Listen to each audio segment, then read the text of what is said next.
cœur de la vie locale, à Aix-les-Bains, Chambéry et autour du lac du Bourget. Radio Grand Lac. Cette émission est présentée par les fromageries Entre Lac et Montagne de Saint-Ours et Trévignien. Il y a du terroir sur la table. On goûte et on déguste sur Radio Grand Lac avec Hilde. Bonsoir à tous et bienvenue sur Radio Grand Lac.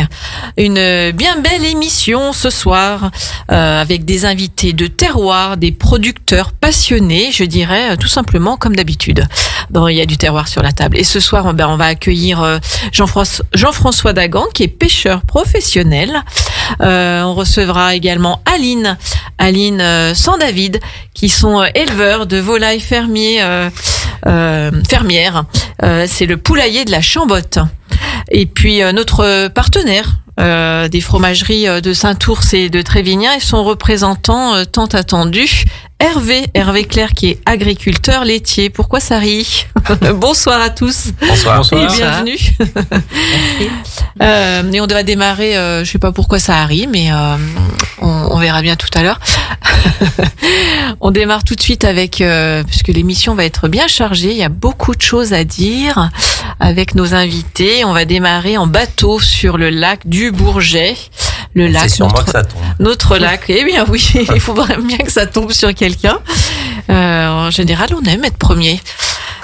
Et c'est donc Jean-François Dagan qui est donc sur son bateau, qui est un pêcheur professionnel. Raconte-nous un petit peu ton histoire, ton parcours, depuis combien de temps Déjà, on va commencer par ça. En gros, moi, je suis dans le poisson depuis que j'ai commencé ma vie professionnelle. J'ai fait de la pisciculture, de la poissonnerie et le lac m'a toujours attiré, bien évidemment. Donc Savoyard. Oui. Lac du Bourget. Né et élevé à Saint-Ours et un petit peu au lac. D'accord. Ah bah oui. Un enfant de Saint-Ours. Et donc, à partir de quel âge il y a eu ce... Ah, depuis tout petit, j'aime bien les poissons. Moi. Depuis tout petit Ouais. Je sais pas pourquoi. Faut pas me demander, c'est pas la peine. Donc tu allais souvent pêcher en rivière ou directement au lac Partout. Ouais. D'accord. Autant que je pouvais, parce que le lac, c'était loin quand même, en habitant à Saint-Ours. Ouais. Et puis, je suis pêcheur professionnel depuis 2007. D'accord. De la famille pêcheur aussi? Non, Non, famille, du tout. Hein. Agriculteur. Agriculteur. Mhm. Agriculteur dans quel... Éleveur laitier. Éleveur Ouais. aussi. Ses frères sont producteurs de lait à la coopérative Entre Lac et Montagne. Voilà. D'accord. Et donc, Jean-François, il a un petit... faut pas être timide. Hein. Je suis Il pas y a juste une partie du monde qui nous entend. Et Une grande partie du monde. une grande partie, oui. Et sur la FM, ceux qui sont dans les bouchons, ils nous écoutent. Hein. Après la belle émission qu'on a eue tout à l'heure, Je les vois dans les bouchons quand je suis sur le Grand lac. Ouais. Donc assez jeune, tu t'es dit, t'as continué de pêcher. Raconte vraiment. Je raconte vraiment. J'ai fait une formation d'aquaculture Donc dans le coin. à Poisy, D'accord. Donc faut savoir, voilà, ça c'est important de dire qu'il y a des formations pour ça, bien sûr. puisqu'on aime la transmission, n'est-ce pas, Hervé? Ouais, On en c'est parle très important. souvent. Donc on peut aussi dire qu'il y a, tu as suivi cette formation donc sur Poisy, côté Annecy. C'est ça. Donc ça se passe en combien de temps cette formation? On peut la faire des jeunes à 14-15 ans? Il y a plusieurs formations. Dans le cursus scolaire, il y a des formations Bac Pro, BTS, licence. Donc ça va être quelle identité? Pisciculture? Pisciculture, aquaculture. Aquaculture, d'accord. Donc on peut même faire de l'étude supérieure sur ces Tout à fait. domaines. Bien sûr. Donc formation à ce niveau-là. Diplôme en poche. T'as acheté un bateau? Qu'est-ce que t'as fait? Non, diplôme en poche, j'ai fait de la poissonnerie parce que en France, on est un très gros producteur de truites. J'ai travaillé en pisciculture à Saint-Jean-de-Chevelu. Il y avait une pisciculture là-bas. Oui. Et ensuite, j'ai bifurqué sur la poissonnerie parce que moi, l'idée, c'était de m'installer en pisciculture. Est-ce qu'on peut rappeler c'est quoi une pisciculture? C'est un élevage de poissons, tout simplement. Ouais. Toutes sortes de poissons. Ça peut être toutes sortes de poissons. En général, sous nos latitudes, c'est plutôt soit des poissons d'étang, mais ça, c'est réservé à la dombe, à la brenne, etc. Soit de la truite. D'accord. En eau vive. Ok. Voilà. Donc, j'ai fait un petit peu de pisciculture. Ensuite, de la poissonnerie. Et j'ai eu l'opportunité de m'installer au lac. Une licence se libérait, donc... Directement sur les bords du lac, Ouais. tu avais ton banc de poissons, c'est ça? Non, absolument pas. Non.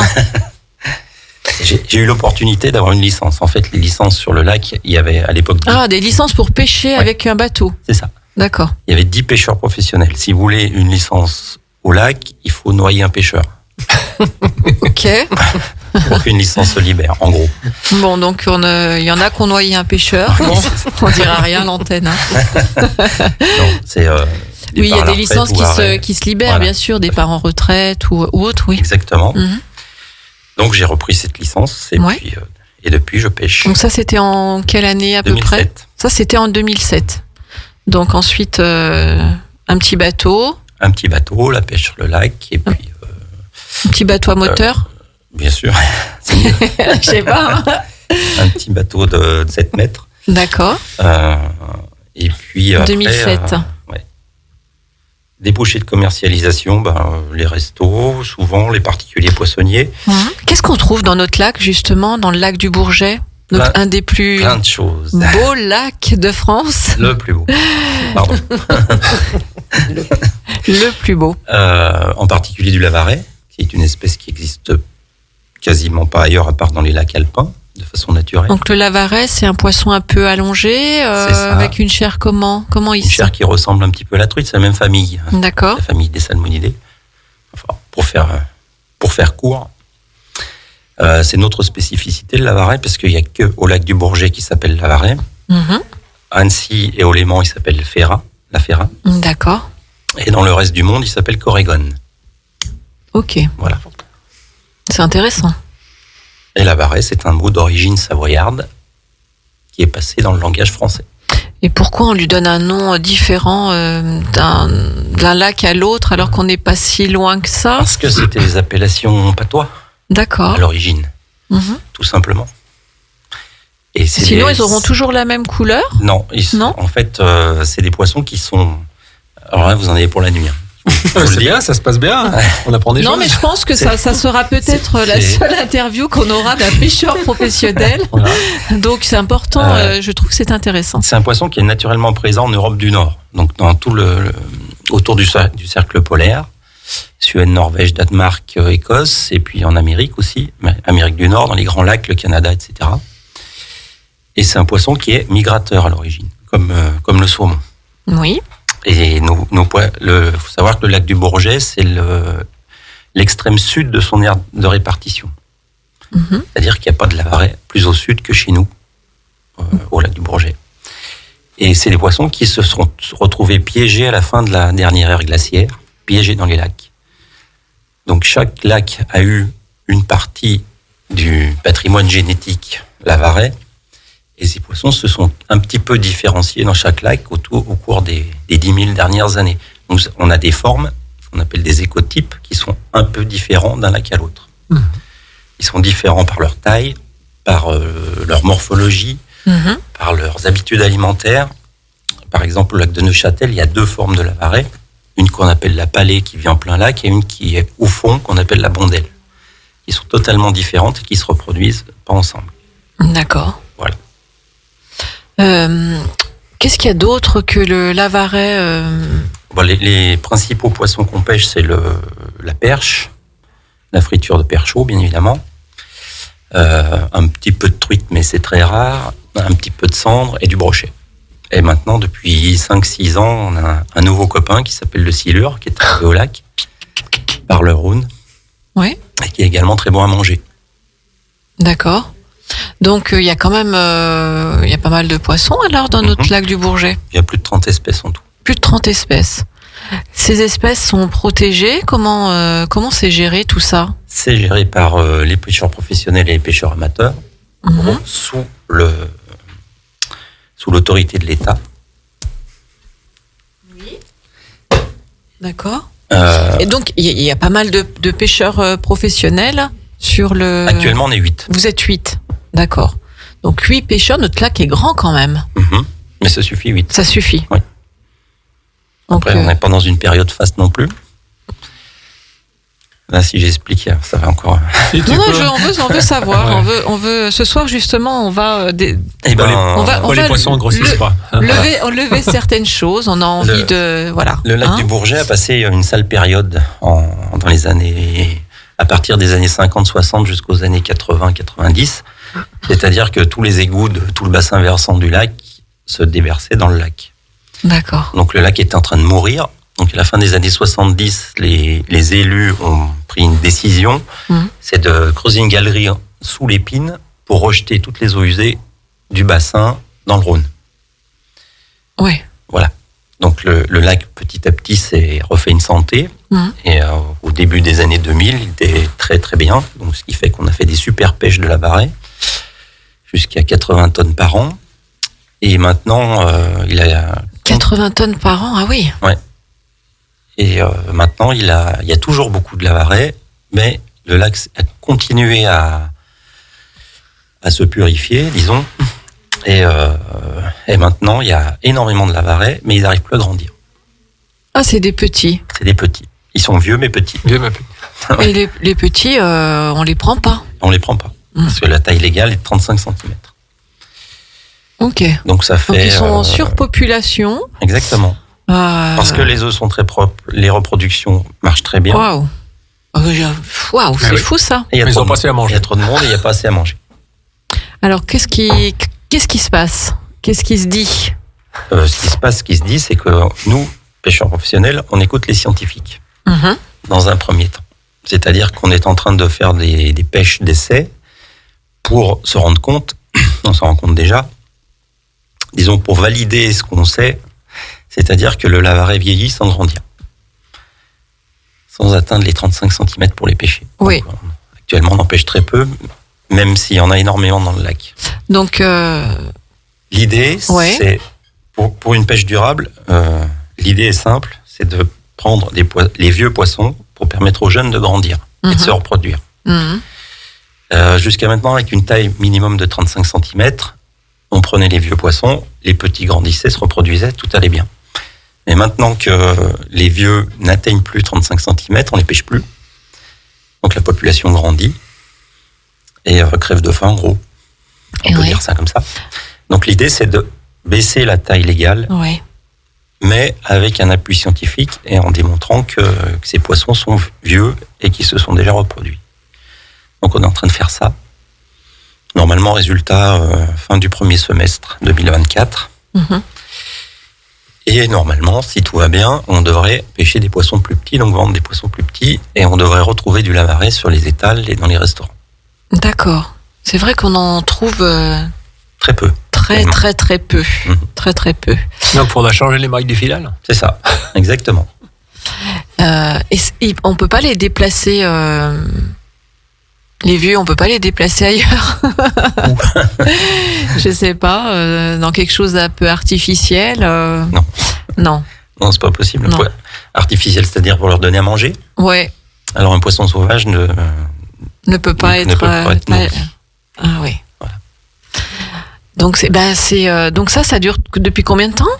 On a constaté la baisse à partir de 2016-17 et 2020-21, ça a vraiment été dramatique. Ouais, donc ça commence à perdurer ce problème. C'est pour ça c'est vrai qu'on en trouve de moins en moins c'est ça. Du lavaret. En fait, c'est un problème sans être un problème, puisque l'espèce lavaret elle-même n'est pas en danger, puisqu'il y a beaucoup de monde. Ouais. Simplement, notre petite économie autour du lavaret... Le lac n'est pas assez grand, peut-être. Non, il est trop propre, entre 1000 guillemets. Il faut savoir que le lac, c'est une ressource stratégique en eau potable. Avec les étés de plus en plus secs, l'eau que vous buvez à Aix-les-Bains, c'est l'eau du lac. Donc elle doit être très très propre. Oui, ça, malheureusement, il y a beaucoup de gens qui ont du mal à le saisir. Oui, c'est ça. Donc, cette eau est très propre et en plus, on a un petit copain qui est venu Donc une nouvelle Il y a un espèce pointeur, qui vient... Une espèce de moule très envahissante et qui filtre énormément d'eau. Donc qui mange du phytoplancton, qui est à la base de la chaîne alimentaire. Donc qui enlève encore des nutriments de l'eau pour la nourriture des poissons. Oui, donc ça c'est en cours d'étude également. Ça fait L'étude elle est toute faite, hein, elle est là, on peut pas s'en débarrasser, c'est tout. Vous pouvez pas. Donc le matin, on va parler un petit peu de Jean-François. Je l'imagine donc se lever très tôt. Avec le soleil. Ouais. L'idée c'est d'être au lac avec le soleil, tout simplement. Donc actuellement c'est tard. Oui, c'est tard. Et puis il va pêcher ses poissons. C'est un bateau assez grand. 7 mètres, c'est ça ? 7 mètres, oui. 7 mètres. Il faut bien tout ça pour mettre les filets. Alors, à savoir qu'on ne pêche pas avec un chalut. Ouais. C'est-à-dire qu'on part au lac, poser les filets et on les relève le lendemain. D'accord. Parce que ce sont des filets droits. C'est important de me le préciser. Voilà. Et c'est le poisson en nageant qui vient se prendre dedans. D'accord. Avec une maille définie. Donc le petit poisson passe à travers, le gros se prend. D'accord. Simplement. Et donc, aujourd'hui, par exemple, combien de poissons Aujourd'hui, il n'y a pas grand-chose. Il y avait quelques brochets, une dizaine de perches et c'est tout. Donc, le priorité, ça va être Sachant que la pêche du Lavaret est encore fermée cette semaine, jusqu'à samedi prochain. Il y a des ouvertures donc de pêche aussi. C'est ça. Il faut laisser le temps aux poissons de se reproduire. Donc, la période de reproduction du Lavaret, c'est décembre-janvier. Donc, on s'arrête au 1er novembre et on reprend début février. Et ça jusqu'au 1er novembre. Au 1er novembre. Ouais. Donc, c'est très large alors. Donc, on va peut-être manger des poissons un peu âgés, parce que Mauvieux, il est un peu bizarre. On peut être trop dur, non ? Non, ça devrait bien se passer. Et donc, c'est réservé quand même aux restaurateurs. Après, pêcheur professionnel. Donc, ça veut dire que derrière, ça veut dire que j'ai c'est le ton droit travail. de vendre ce que je pêche. Oui. Tout simplement. Donc, pas spécialement aux restaurateurs. Non, moi, je suis spécialisé dans le particulier. D'accord. Et alors, justement, où va-t-on trouver tes poissons ? Alors, j'ai 2 points de vente, en gros. Oui. Côté fermier de Rumette, magasin de producteurs. Oui. Où je suis associé avec Aline à ma gauche. Et j'ai une petite remorque où je fais les marchés. Donc, je suis à Rumilly le jeudi matin, à Saint-Ours le vendredi matin, devant le magasin de la COP. Oui. À la Biole le vendredi après-midi et à Cuisy le samedi matin. D'accord, oui, donc il y a une belle représentation. On peut trouver du poisson du lac assez facilement la semaine, si on veut. Alors, actuellement, je fais pas que du poisson du lac. Parce que si je faisais que la pêche au lac, je serais ruiné. Étant donné que le Lavaret est notre principale espèce pêchée. Donc, je fais poissonnerie aussi. D'accord. Voilà. Oui, donc on peut... du poissonnier, hein. C'est ça, exactement. Donc, le Lavaret, bientôt, donc ça arrive. En petite quantité. En petite quantité. Et on est... Comment tu fais après pour ton banc de poissons ? Tu choisis par rapport à la demande ? Je choisis les poissons. Ouais. Bien ce que sûr. tu vas faire comme poisson. Bon, après, je fais tout ce que un poissonnier fait, c'est-à-dire des poissons entiers, des filets, des produits transformés, etc. D'accord. Tu transformes toi aussi des produits ? Non. Non. Je fais uniquement du fumé. Donc ça, c'est sur l'autre partie de l'année de mon existence. Parce que principalement, ta vraie passion, c'est d'être pêcheur au lac et de vendre ce que tu prends. Ma vraie passion, c'est la pêche au lac, mais c'est aussi rencontrer mes clients. Ouais. Leur parler de ton métier, de tes poissons. Des conseillers, bien sûr. Des conseillers. Voilà. Comment tu conseillerais de cuisiner justement un Lavaret ? Un Lavaret entier ou un filet ? Eh ben, entier. Un entier, 15 minutes au four, un filet d'huile d'olive, quelques herbes dans le bide. Dans un plat tout simplement, ou dans un papier ? Non, dans un plat. Dans un plat. un petit peu de liquide au fond, de l'eau ou du vin blanc. Ouais. Et puis c'est tout. Tout simplement. Combien de temps ? 15 minutes au four. 15 minutes au four. Pour un lavaret de 500 grammes. Actuellement, un lavaret de 500 grammes, c'est relativement rare. Donc, on va descendre à 10 minutes pour 300 grammes. D'accord. Eh ben, c'est bien passionnant, moi, je trouve, ce moment partagé avec Jean-François. Ben ouais. Hein ? Puis à l'automne, on a les bons perchots. C'est ça. À l'automne, les perchots ? La friture, oui. D'accord. Donc ça, tout simplement en friture. C'est ça, exactement. Ça ne se cuisine que comme ça ? Oui, je pense, oui. Principalement. Ici, en tout cas. Donc pareil, on les retrouve sur tes bancs. Alors, le perchot, ça commence entre juillet et août, ça dépend des années. Et ça se termine en octobre-novembre. D'accord. Génial, hein ? Ah bah oui. C'est un bonheur. Eh ben, merci beaucoup Jean-François Dagan, pêcheur professionnel sur notre beau lac du Bourget. On fait une petite pause et on se retrouve tout de suite avec les cocottes. Plongez dans le grand bain de la vie locale avec Radio Grand Lac sur 92.1. Cette émission est présentée par les fromageries Entre Lac et Montagne de Saint-Ours et Trévignen. Il y a du terroir sur la table. On goûte et on déguste sur Radio Grand Lac avec Hilde. Et une émission ce soir, eh bien, on a déjà découvert donc Jean-François Dagan, pêcheur professionnel sur notre lac du Bourget. Et alors, on va passer du lac, de l'eau, de tout ce côté fluide, hein, avec Aline et la Chambotte. Vous êtes avec David. Oui. Ce soir, c'est Aline qui a le plaisir d'être autour de la table dans notre émission. Et on va parler de volailles fermières, puisque tu es éleveuse de différentes volailles. Ouais. Et tu vas nous en dire plus. Donc, ça fait déjà quelques années que tu as monté ton entreprise. Parle-nous un petit peu de ton parcours. Et ensuite, on verra de tes produits.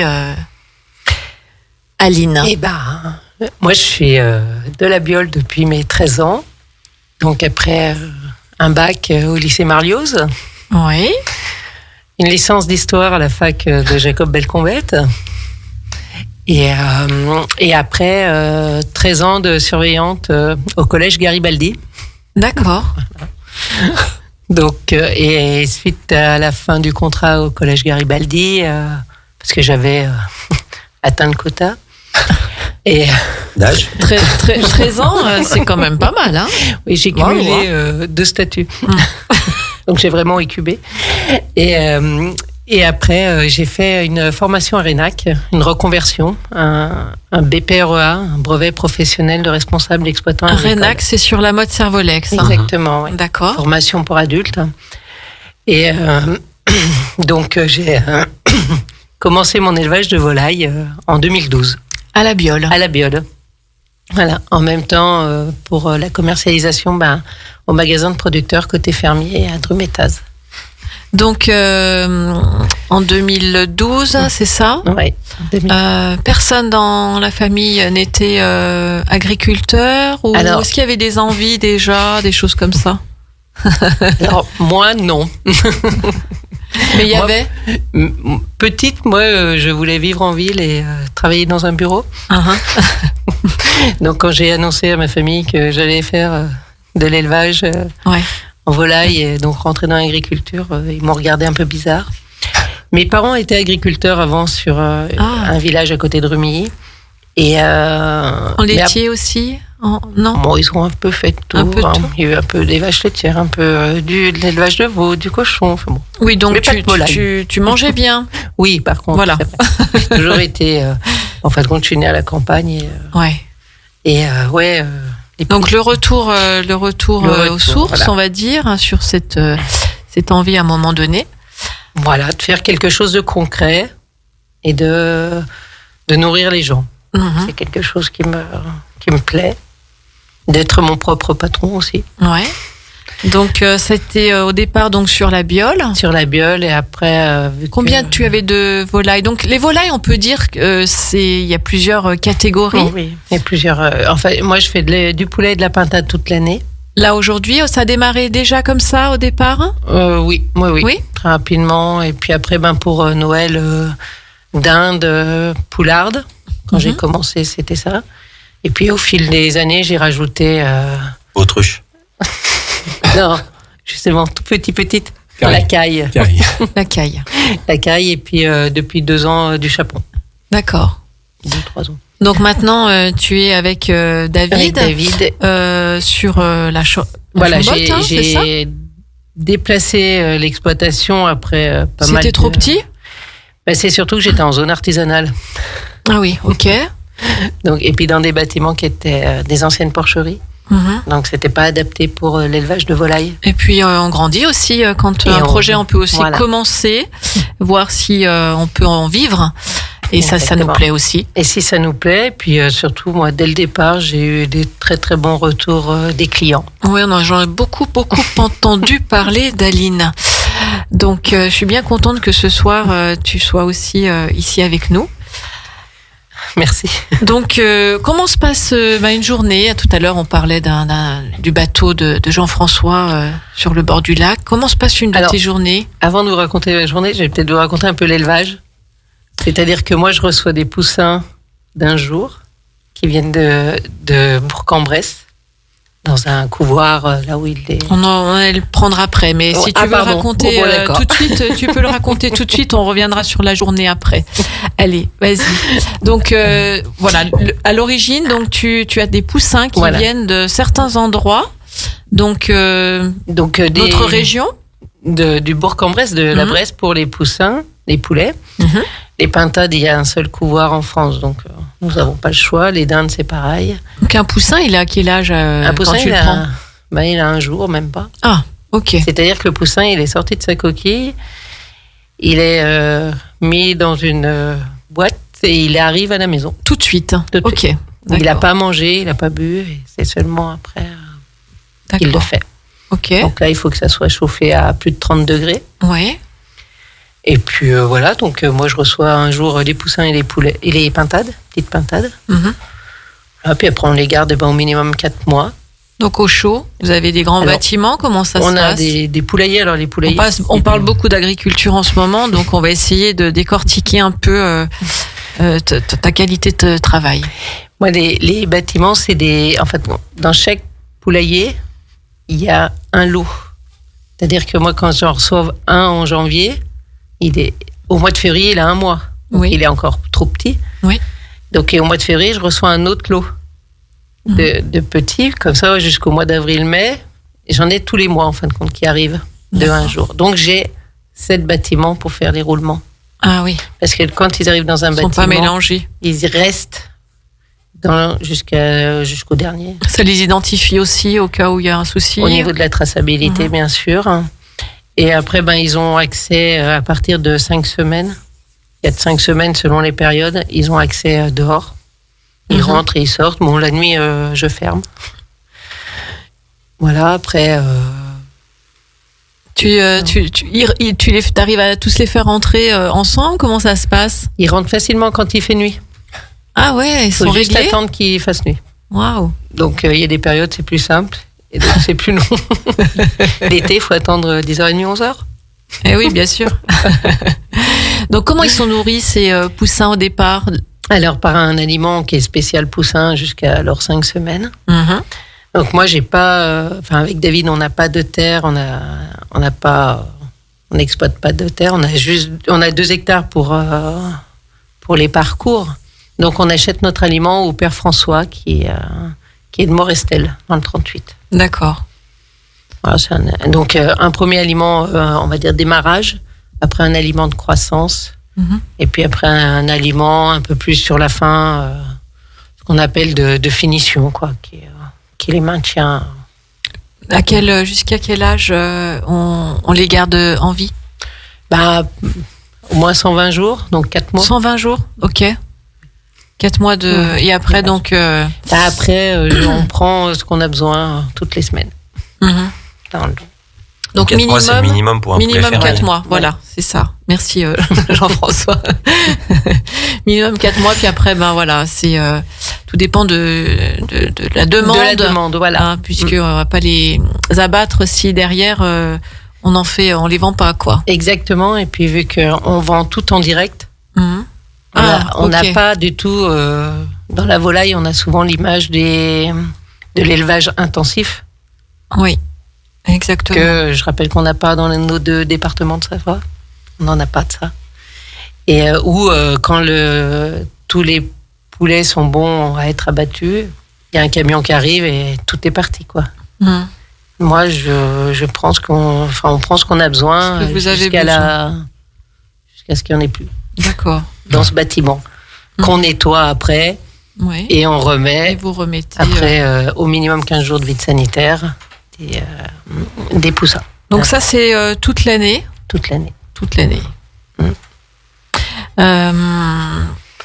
On peut en venir à cette journée. À quelle heure Je suis pas, je suis pas Karine Le Marchand, hein, mais je suis curieuse quand même de connaître. Voilà. Alors ça dépend des jours. Moi, je vais plus vous raconter la semaine.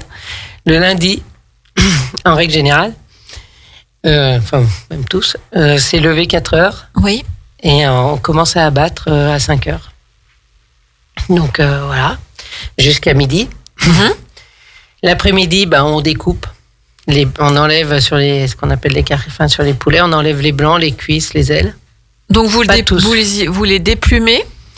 Alors dans l'abattage, on les prend en caisse la nuit toujours, parce qu'une volaille ne voit pas la nuit. Ouais. Donc si on veut l'attraper dans la journée, ça va la stresser.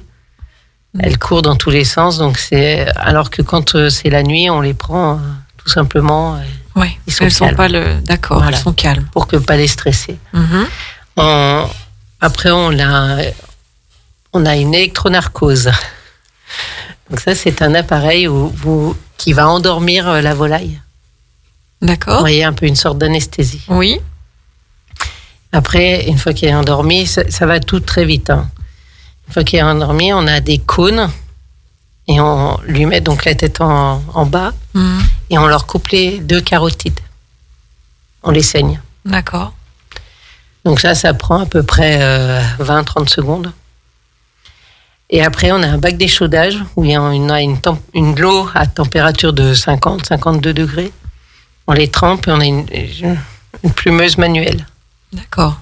Donc pour l'organisation du travail, David s'occupe de l'électronarcose, de saigner, et moi je plume. Ok.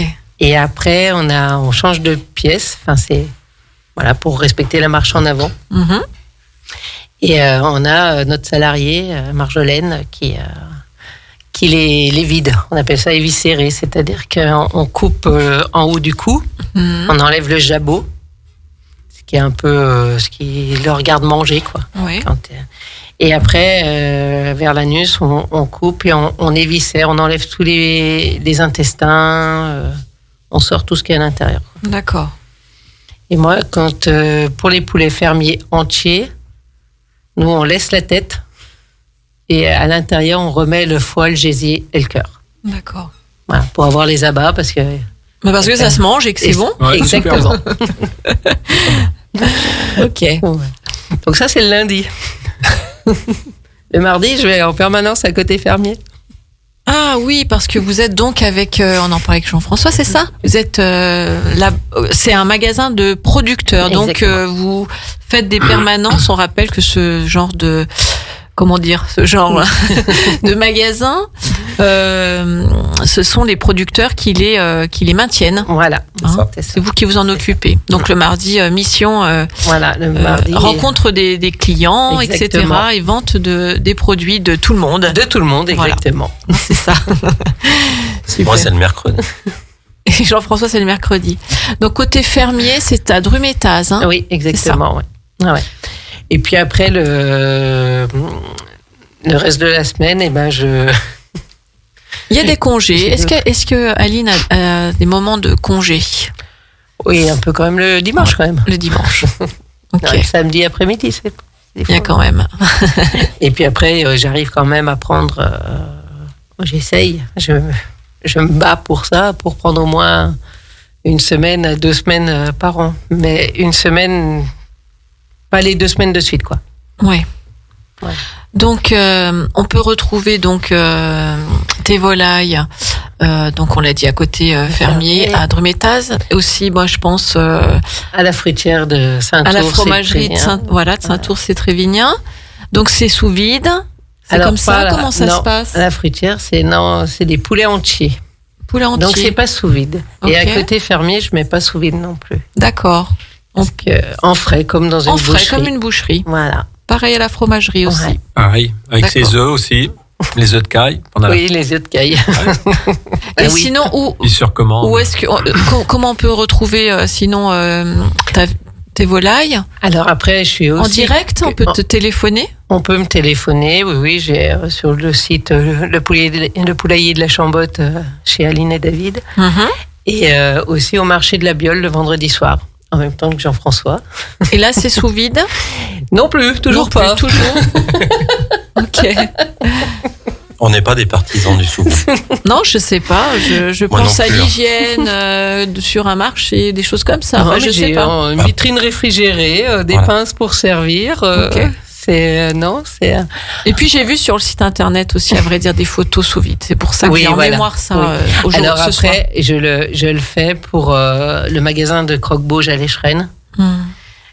Parce que voilà, après, côté fermier, ça oblige d'avoir une banque froide et avec des gens qui servent. Voilà, que le sous-vide, c'est pratique parce qu'on met ça en libre service. Oui, voilà exactement. C'est plus une question de pratique. Après, je vends aussi, je suis en partenariat avec le GAEC des Thévenons à Albins. D'accord. Voilà, puis après, oui. On parlait tout à l'heure de caille et donc d'œufs de caille. Donc juste sur ces volailles-là? Oui, parce qu'après, j'ai quelques pondeuses pour le marché, mais pas... Au niveau des œufs, c'est vraiment pas ma production. C'est petit, quoi, comme production. Je laisse la place à Sandrine, qui est à Saint-Ours. Ouais. Les petites volailles. Mais non, les cailles, c'est un lot par an. C'est une fois par an? Une fois par an. En fin de compte, je vais les chercher chez quelqu'un qui les fait naître en Saône-et-Loire. D'accord. Et donc, je vais les chercher vers fin septembre, par là. Donc, je les élève pendant... Alors, la caille, ça va très vite à élever. C'est-à-dire qu'au bout de 6-8 semaines, elle est adulte. D'accord. Donc, c'est très rapide. C'est très rapide, alors. Et donc, ces cailles, ce même lot, je le garde pendant quelques mois, quoi. Enfin, voilà, quand elles sont adultes, après, j'en prends ce que j'ai besoin pour les abattre. Et puis, tant qu'il y en a, il y a des œufs. Quand il y en a, il y a des œufs. Quand il y en a plus, il n'y a plus d'œufs. On peut en retrouver là, il y a plus. À la fromagerie. Non. Il n'y a plus. Là, il n'y en a plus. Il n'y a plus de caille. Il y a des œufs de poule, là, c'est temps. Ça, c'est plus à l'automne. Oui, exactement. Quel est le temps de cuisson d'un de tes poulets, par exemple? Alors, le poulet, vu qu'il a mis 4 mois à grandir, faut le faire cuire. Et le mieux, c'est doucement et longtemps. Donc, le mieux, c'est 1 heure par kilo. Donc, s'il fait 2 kilos, c'est 2 heures. Et c'est à 160. 160, en l'arrosant régulièrement? Vous pouvez. Je le fais pas, mais vous pouvez. Et on peut dire la même chose d'une dinde ou pas? Une dinde, le mieux, c'est de la pocher. Donc, c'est-à-dire selon la taille de la dinde, parce que moi, on fait 2 races de dinde. Il y a la noire, qui va faire maximum 3,5 kg, 4 kg. Et après, la grise, qui, elle, va plutôt faire dans les 5, 6 kg. Ah oui. Donc, on n'a pas la même taille. Si c'est possible, le mieux, c'est de la pocher donc, dans une gamelle d'eau. Alors, il y en a qui mettent du poireau, de la carotte, faire un petit bouillon. Et pendant un petit quart d'heure, sans que ça boue. Et après, vous la mettez 1 heure par kilo dans le four. Et toujours à 160. Oui, toujours donc... doucement. La cuisson douce. Voilà. Et même à 160, ça va dorer la peau. Il n'y a pas de problème.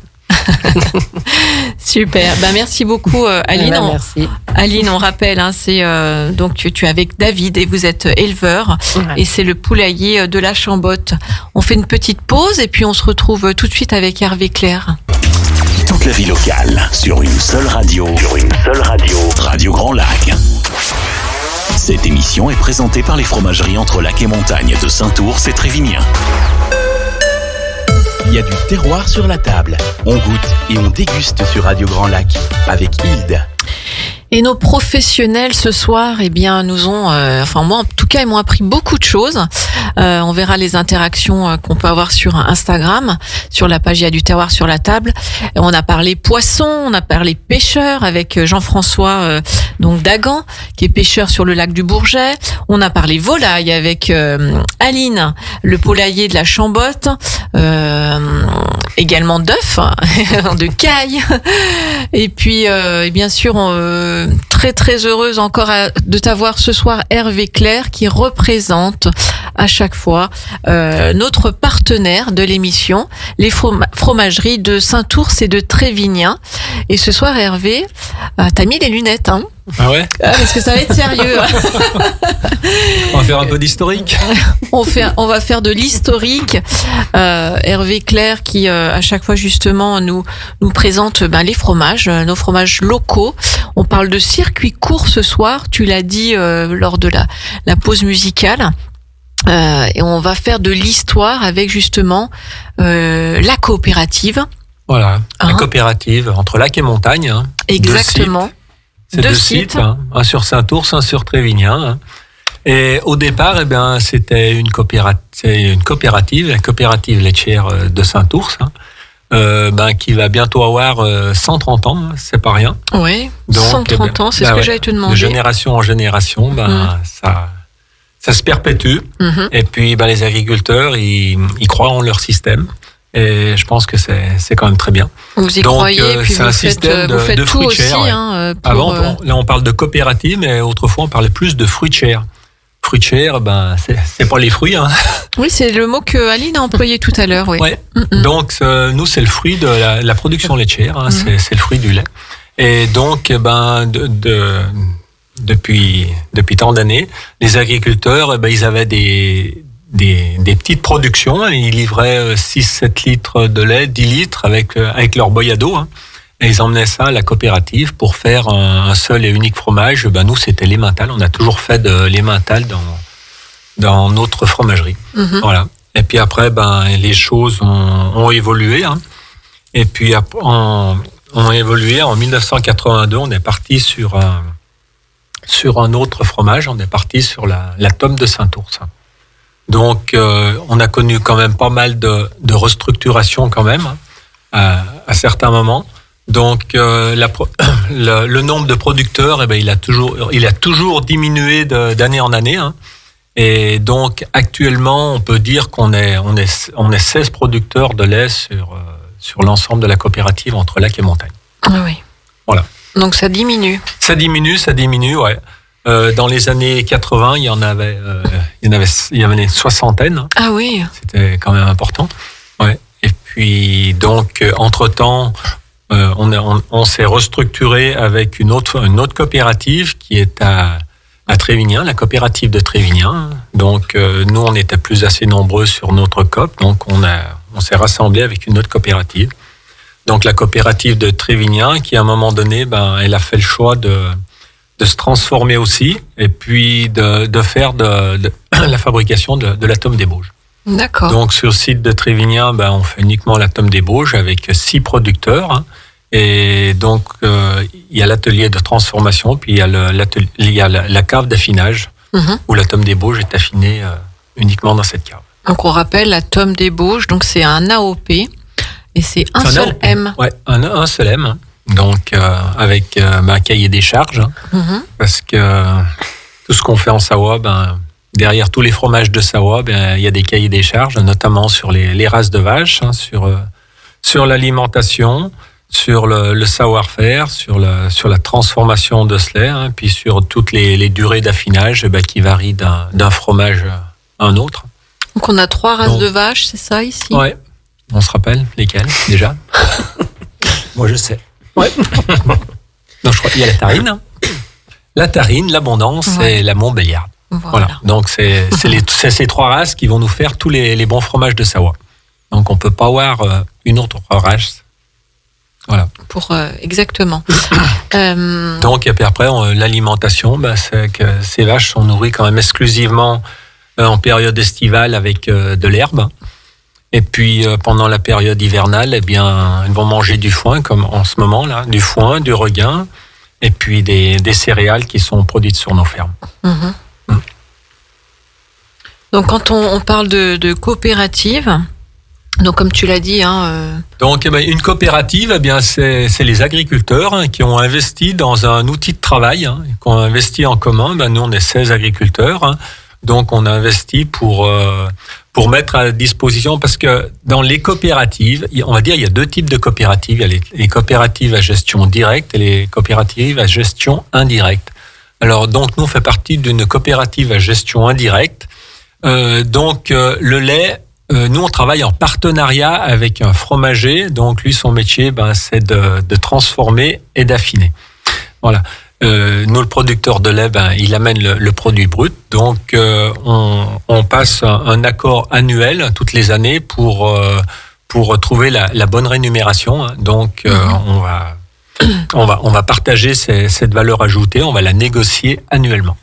D'accord. Donc, ça, c'est des choses qui reviennent aux producteurs de lait.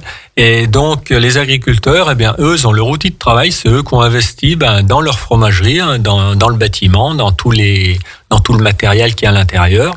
Et notre partenaire, nous, il s'appelle Schmidoser. Donc, lui, il vient avec ses salariés dans notre fromagerie pour transformer ce lait. D'accord. Voilà. Donc, il le transforme et il affine le fromage.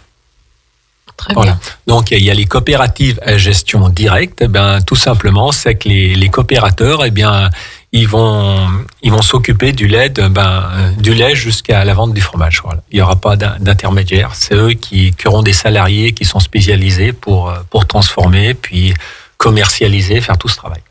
Voilà. Donc, ça, c'est les deux grands types de coopératives qui existent bien en Savoie, puis dans le Doubs, dans le Jura, dans toutes ces grandes régions des Alpes du Nord. Comment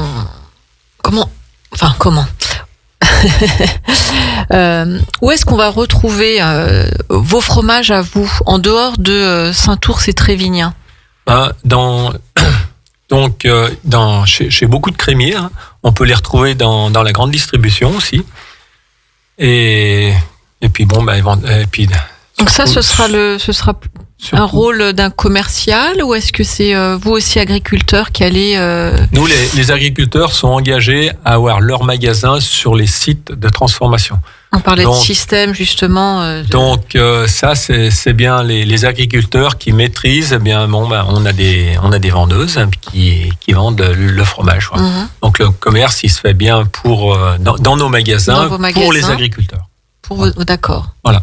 Donc, quand on achète dans des magasins de proximité, c'est quand même de la plus-value qui revient aux agriculteurs. On sait que quand on achète, on sait à qui ça revient. Et ça, c'est important quand même. Exactement. Les agriculteurs, on en parle beaucoup actuellement. Ouais. Qu'est-ce qu'ils font les agriculteurs? Qu'est-ce qu'ils font? Ils ont fait des barrages? Est-ce que tu allais aussi oui, on était soutenir les collègues, quoi. Les collègues, les jeunes là.